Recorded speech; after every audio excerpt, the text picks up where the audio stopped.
Bonjour à tous et bienvenue chez les éclaireurs de Dracarion. Je suis Srogat et aujourd'hui je vous propose un peu de lore autour du royaume de Carthège.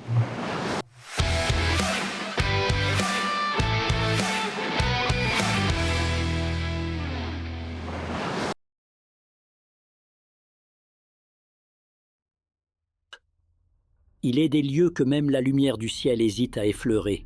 Carthège est de ceux-là. J'ai longuement étudié les ruines du Nord, Carthège. Jadis fondée par les pionniers humains, ces enfants du vent et du fer, elle s'élève encore, sombre et silencieuse, sur les fondations oubliées de Toran. Et si les pierres parlent, nul ne souhaite entendre ce qu'elles murmurent. On raconte que, dans ces profondeurs, sommeille le premier Strigoi, celui dont le nom s'est perdu, mais dont la fin ne connaît ni âge ni repos. Les anciens de notre ordre pensent qu'il fut homme, mage ou roi, peut-être tout cela à la fois. Ses disciples, ses enfants, arpentent encore les ruelles sous un voile de chair morte, gardiens inflexibles d'un empire où même la mort obéit. Les érudits de Guilestel prétendent que la magie de Carthège n'est pas née de la corruption, mais d'une volonté de retenir l'inéluctable, sauver la vie en refusant la mort. Or, tout pouvoir qui défie les lois du cycle finit par consumer celui qui le manie. Ainsi, la cité tout entière est devenue un cœur arrêté, battant encore par orgueil et désespoir. Un nom revient dans les chroniques les plus anciennes, Anastasia, comtesse immortelle, amante du sang et du souvenir. On dit qu'elle boit les rêves des vivants et tisse avec eux des festins d'ombre. Nul ne sait si elle fut la première ou simplement la plus ancienne à demeurer lucide. Mais son regard, selon les rares témoins, brûle d'une intelligence que même nos arcanistes ne sauraient sonder. Et puis il y eut Darius.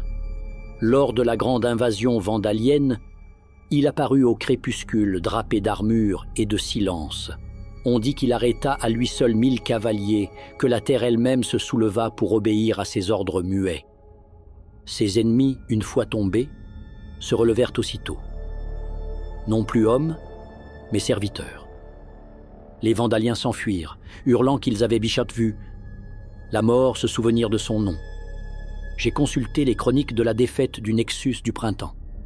Sans Carthège, notre monde aurait sombré. Et pourtant, comment louer ceux qui triomphent en étouffant la vie? Peut-on encore parler d'alliés quand leurs cœurs sont froids et leurs armées faites d'ossements? Certains, parmi mes pairs, pensent qu'ils préparent quelque chose. Les astres du nord s'assombrissent et les vents murmurent. Le premier s'éveillera. S'il vient à marcher de nouveau, il ne cherchera ni conquête, ni vengeance, mais un monde qui ne respire plus. Un silence parfait, sans souffle ni battement. Alors, peut-être que la mort elle-même fermera enfin les yeux.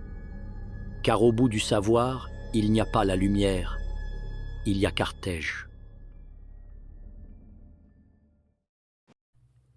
C'est tout pour aujourd'hui, merci à tous, n'hésitez pas à vous abonner, posez vos questions en commentaire ou sur le Discord et proposez des sujets ou des axes que vous aimeriez voir traités sur le jeu. Je vous dis à très vite, merci beaucoup.